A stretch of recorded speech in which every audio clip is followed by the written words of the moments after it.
There's a quiet danger unfolding, not with explosions or storms or chaos we can see, but in silence, in our pockets, on our screens, a danger we not only ignore, but embrace with comfort. And it's not the phone itself. It's what the phone represents. A portal not to information or connection, but to escape from discomfort, from boredom, from ourselves. We like to believe we're in control, that each scroll, tap, and swipe is a choice. But what if it's not? What if, beneath the surface of all this convenience and connection, we're being pulled away from something vital, our ability to be alone with our own thoughts? Our instinct isn't to face silence, but to drown it. And the device we hold so lovingly, it's the perfect weapon for that.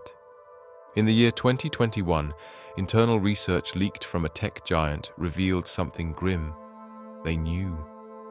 They knew their platform was silently unraveling the emotional health of teenage girls, yet they carried on. Because the goal wasn't wellness, it was engagement. And pain, oddly enough, drives clicks. But here's the uncomfortable truth. This isn't just manipulation. We're not passive victims. We're willing participants. We're helping carve the pathways in our own minds that make us dependent. One study using brain scans tracked real-time interactions with phones and discovered a striking shift.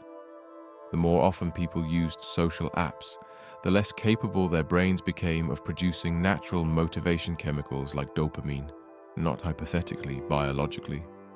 What that means is simple and terrifying. We are slowly trading our own inner engine for artificial reward systems. The chemicals that used to arise from effort, from creativity, from challenge, are now hijacked by loops of instant feedback. We aren't just changing our behavior, we're changing our brains. Nearly a century ago, Aldous Huxley tried to warn us, not with sirens, but with fiction. His world wasn't one of dictatorship and fear. It was a world where comfort became a prison, where people weren't forced into silence. They welcomed it, so long as it came wrapped in pleasure and entertainment. It wasn't soldiers breaking down doors. It was citizens giving up their essence willingly, for comfort, for ease, for numbness. In that vision, people were pacified not through violence, but through noise. Constant, beautiful, numbing noise. A drug called soma made sure no one ever felt the sharp edge of a thought. No restlessness, no discontent, no deep desire for meaning. Just distraction. Sound familiar? Today we don't have soma, we have TikTok, Reels, endlessly curated feeds. And they've done something that Huxley himself couldn't have imagined. They've made our own attention span disposable. What once lasted minutes now flickers for seconds. Less than a minute.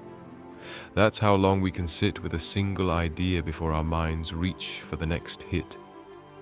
But here's the part we overlook. This isn't happening to us. We are doing it. Every time we can't sit still in silence. Every time we choose the feed instead of the page. Every time we dodge discomfort with another scroll. It's a vote, a silent one, but it counts. It isn't just our habits that are changing. It's our very capacity to experience satisfaction. Neurological studies show that the digital rush mimics the same brain patterns as hard drugs, alcohol, meth, heroin. Not metaphorically, literally. Each swipe, a microdose of pleasure, and each pleasure just hollow enough to keep us coming back.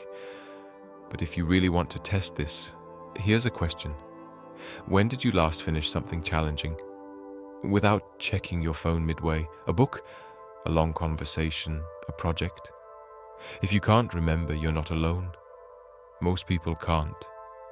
The real concern isn't what we're doing, it's what we're no longer able to do. Deep thought, long focus, sitting with ideas that stretch us, feeling an emotion and letting it linger instead of numbing it away. We are starving the muscles that make us human. Social media isn't just shaping what we see, it's shaping how we think. Fast reactions are rewarded, slow thought is punished, outrage spreads, nuance sinks, and we get addicted not just to the content, but to the mindset it demands: reactive, tribal, impatient, shallow. Ask yourself, how do you consume information now compared to 10 years ago? Do you reflect, or do you react? Do you explore ideas that challenge you, or chase confirmation of what you already think? These platforms aren't just feeding you, they're feeding on you. And in doing so, they're carving out a version of your mind that's easier to predict, easier to manipulate, easier to control. Now zoom out, and this isn't just about your screen time. This is about the evolution of human attention. The very traits that built civilizations, focus, reflection, creative problem solving, are the very ones being thinned out, starved of use, because they don't maximize clicks, and so they wither. What do you do when discomfort rises in your chest, when a difficult truth creeps into your awareness? Most people reach for their phones, not to confront the thought, but to drown it. That's the mechanism. That's the trap. Not fear of pain, fear of feeling. In Huxley's world, soma was the cure for every unpleasant emotion. In ours, it's endless distraction.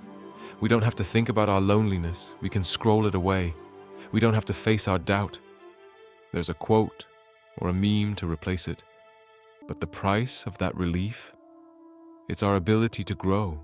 Studies show that repeated exposure to dopamine-driven platforms reshapes our brain's reward system. We are becoming wired not for joy, but for relief. And when discomfort is the enemy, anything that feels hard becomes intolerable. But difficulty is where evolution happens. Without challenge, we stagnate. When was the last time you let your mind wander? Not toward content, but toward curiosity. When did you sit with boredom long enough to discover something new within it? When did you feel something unfamiliar and stay with it instead of numbing it? Most can't remember. And that forgetfulness isn't random, it's programmed. The systems we engage with daily are engineered to create dependency, not just on the platforms, but on a state of emotional anesthesia. We are being taught to fear slowness, to avoid uncertainty, to escape complexity. And in doing so, we're losing what once made us adaptable, our ability to dwell with the unknown. Here's a darker twist. The more we feed this cycle, the less capable we become of breaking it. Because the part of our brain responsible for control, focus, reflection, long-term planning is being eroded. You can't fight back with a sword that's been dulled. That's what makes this so sinister. The tools that might help us resist are the very ones being weakened. And yet, it feels like freedom. That's the brilliance of it. We choose the scroll, we pick the feed, we like the dopamine hit, and so we tell ourselves it's just entertainment, just habit. But when your every impulse is nudged by algorithms that know your mind better than you do, who's really choosing? Think carefully. If you were to describe your beliefs, your preferences, your values, how many of them would sound exactly like those of others in your age group, your culture, your online tribe? We like to think we're individuals, but in reality we're being shaped by invisible consensus, patterns curated by code. That's how conformity grows. Not through force, through exposure, through repetition, through social proof dressed up as discovery. Your feed may look different than someone else's, but the architecture is the same. The rhythm, the reward loop, the nudges. They don't need to control what you think, they only need to guide how you think. Fast, shallow, emotional, predictable. That's why real thought feels harder now, because it is. The neural circuits that support deep concentration and reflective processing are literally being underused, and just like muscles, they weaken. Now picture this. Millions of people scrolling through identical loops, not because they're being forced, but because they crave it. The sameness doesn't feel like control, it feels like belonging. But sameness isn't identity, it's sedation. We are mistaking exposure for wisdom and attention for understanding, but neither are substitutes for depth. We are mistaking echo chambers for connection, but a mirror can't teach you anything new. It only reflects what you already are. The cost of this digital mimicry is our authentic voice. When was the last time you thought something original, felt something without sharing it, formed a belief not from a real, but from wrestling with reality? Those are uncomfortable questions, and our instinct once again is to escape them.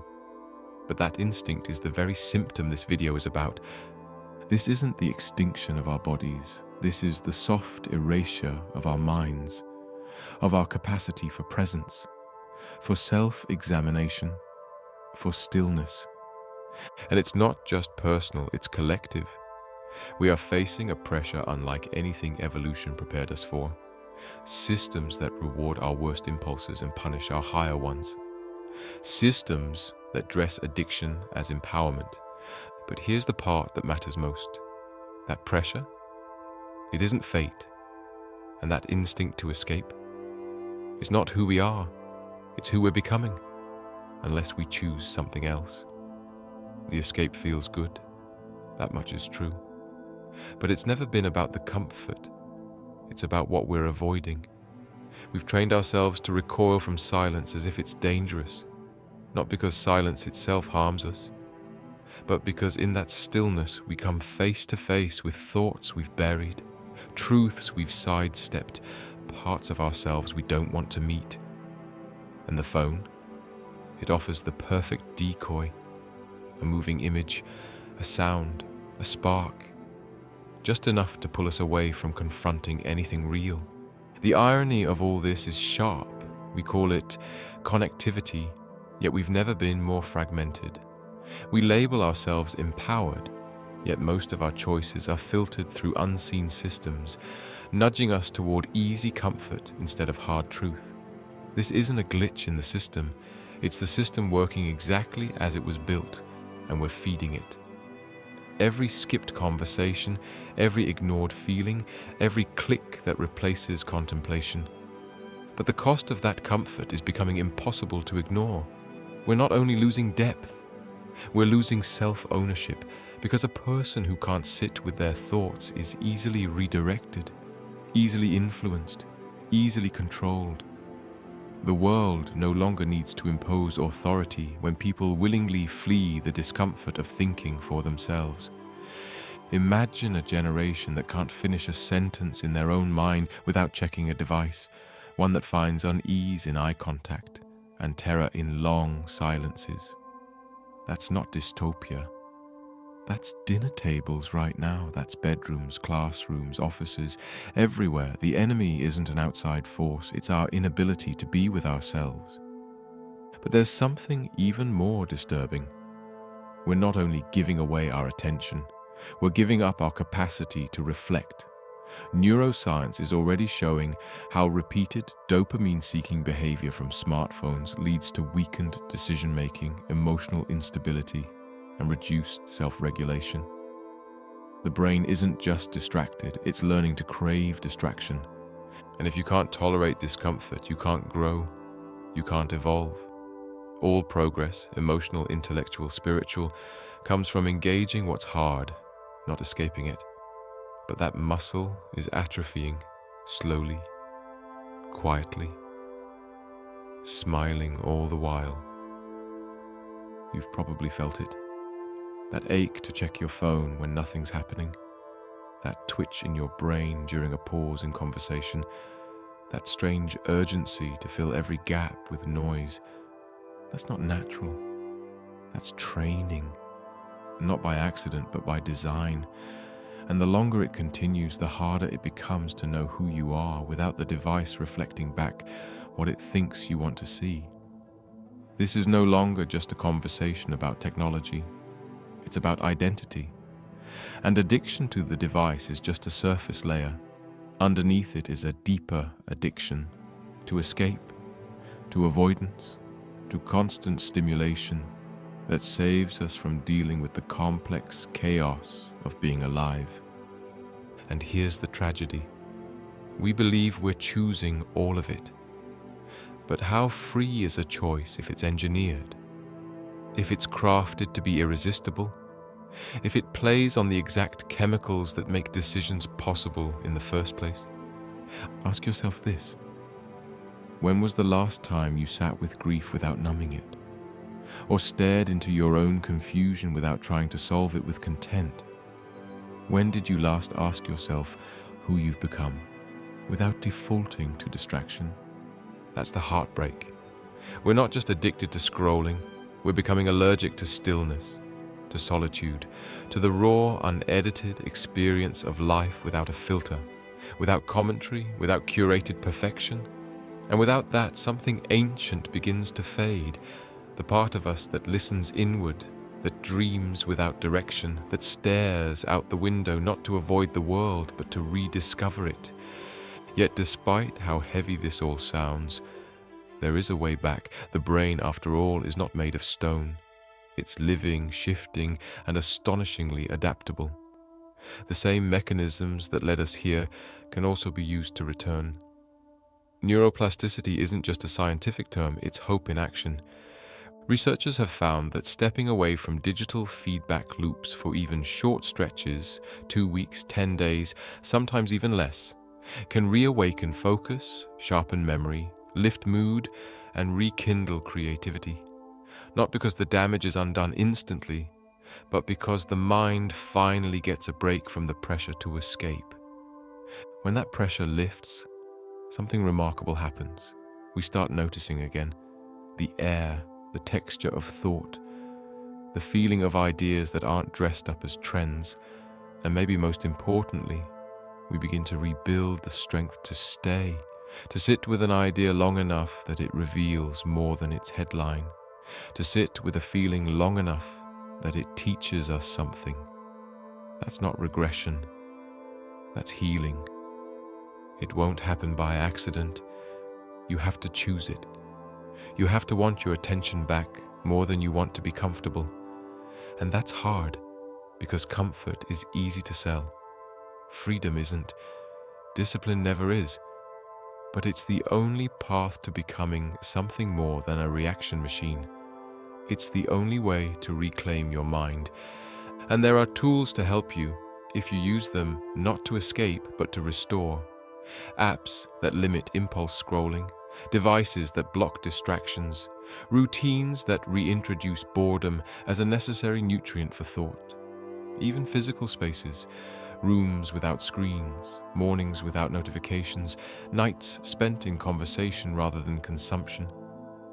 But none of that matters unless it's rooted in one thing: your willingness to meet yourself again, to hear your thoughts without running, to confront your boredom as an invitation rather than a burden, to notice the small, quiet corners of your experience that no algorithm will ever show you, because they don't make money, but they do make meaning. This isn't about demonizing tech. It's about defining the line. What serves us and what sedates us, what expands our mind and what cages it. And it's about the courage to admit how easily we blur that line when we're scared, tired, or emotionally vulnerable. Because ultimately, this is a spiritual war, not in the religious sense, but in the internal one. A battle for your depth, for your capacity to feel, to focus, to think beyond the surface. Every time you choose silence over scrolling, a tiny rebellion takes place. Every book you finish without interruption, every thought you carry past the impulse to check, every emotion you feel all the way through, it all adds up. Those aren't just moments of personal victory. They're acts of cultural resistance, because every distraction you resist is one less notch in the machine's grip. Every moment of presence is a reminder to the world that human consciousness isn't for sale. The future won't be decided by policy alone. It will be shaped by the daily patterns of millions, the rituals of attention, the private choices made in public silence, the brave decision to be bored, to be alone, to think. This may sound small, but it's not. Because we got here through small choices stacked day after day, and we'll climb out the same way. One pause, one breath, one decision not to escape, but to feel, to face, to reflect. Huxley's warning dressed in fiction is no longer fiction. It's documentary.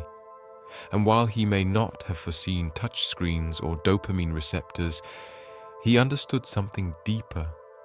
That when a society trades meaning for comfort, it loses not just its values, it loses its soul. But he also left us with a clue that awareness is power, and in today's world, awareness is rebellion. It means you're no longer sleepwalking, you're watching, listening, choosing. That alone is everything. Because you can't scroll your way to purpose. You have to build it. You can't react your way into wisdom. You have to sit with complexity, break it open and hold it. That kind of mind doesn't form on accident. It forms through challenge, through refusal, through the decision to stay awake. The extinction we're facing isn't of our species, it's of our depth, our ability to live a life that's not just stimulated, but meaningful, not just connected, but authentic, not just loud, but true. And that evolution, it begins with one thing: choosing not to run, not from the world, but from yourself. Because when you stop escaping, you begin to remember what you care about, what you believe in, who you are. And in that remembering, you become something no algorithm can predict. You become fully, uncomfortably, unavoidably alive. That is the true revolution, not against technology, but against the slow erasure of your own presence. You're not addicted to your phone, you're addicted to escaping yourself. And now, you know.